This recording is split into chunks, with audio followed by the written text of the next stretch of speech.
Ada yang masih sampai sekarang saya heran tentang uang fiat atau penciptaan uang oleh Amerika terhadap mata uangnya yaitu dolar. Apa yang saya herankan? Mereka boleh mencetak uang sesuka-suka mereka, tetapi kalau rupiah mau mencetak harus ada jaminan atau underlying, di mana IMF dan World Bank pasti ngamuk jika tanpa jaminan, terutama jaminannya adalah dolar dan emas. Ayo dong pakar ekonomi yang katanya pinter, bisa jelasin ini nggak? Sementara di sisi Amerika, sejak 15 Agustus 1971, tanggal di mana Amerika memutuskan bahwa dolar tidak menggunakan emas sebagai jaminan cetak penerbitan uang tersebut, itu merupakan tanggal paling bersejarah bagi Amerika. Jauh lebih bersejarah dari terbebasnya perbudakan oleh Lincoln, dan jauh lebih bersejarah dari terpilihnya megalomania yang bernama Donald Trump. Karena sejak saat itu Amerika menjadi negara yang sangat kaya. Kenapa? Karena mereka suka-suka cetak uangnya. Sesungguhnya kita harus berani menantang hal ini, terutama para pakar ekonomi kita, dengan pertanyaan sederhana, terbitnya dolar itu berdasarkan apa?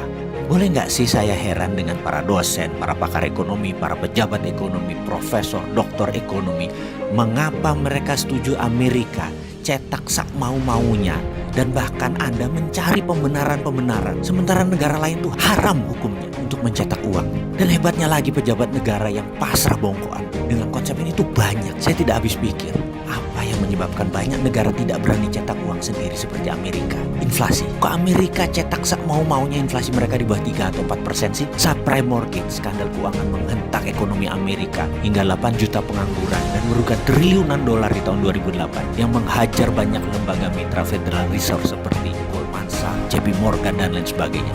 Hanya sebentar selesai masalahnya dengan Federal Reserve printing money, billion dolar, lebih besar dari anggaran APBN Indonesia. Kita tanya kemudian, terus mana inflasinya di Amerika? Tahun depannya 2009 atau 2010 nggak lewat tuh 3% inflasinya. Mengapa Indonesia tidak ikut Amerika juga cetak duit? Ada emang yang menahan?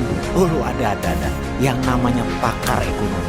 Kayaknya ini yang masalah. Para pakar ini bisa kita curigai jangan-jangan mereka sebenarnya yang berkedok dengan pakar ekonomi tersebut, yang merasa pintar ekonomi, yang udah dicekoki guru dari John Maynard Keynes, Milton Friedman, ilmunya Friedrich Hayek, ilmunya Ludwig von Mises, terus merasa paling benar dan paham ilmu ekonomi. Jadi harus tetap ikut aturan IMF, taat pada dolar, taat pada Amerika. Kita harus pasrah bongkokan dengan aturan World Bank dan IMF.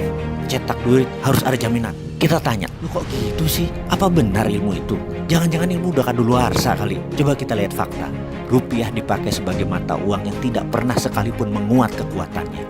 Yang katanya oleh pakar ilmu ekonomi mereka itu teorinya benar, manut dengan IMF. Mana hasilnya? Mana buktinya teori yang Anda praktekkan itu tadi bisa membuat rupiah menguat atau Indonesia berjaya ekonomi? Tetap saja inflasinya besar tuh, bahkan defisit neraca perdagangan juga besar. Tetap rupiah melemah sepanjang jagat.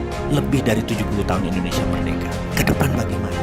Ayolah kita pikir, mengapa kita tidak coba hal yang radikal, hal yang baru, hal yang berani, hal yang kita belum pernah lakukan sebelumnya dengan perhitungan matang, yaitu printing money dari thin air seperti Amerika, seperti Cina. Sekali-sekali beranilah.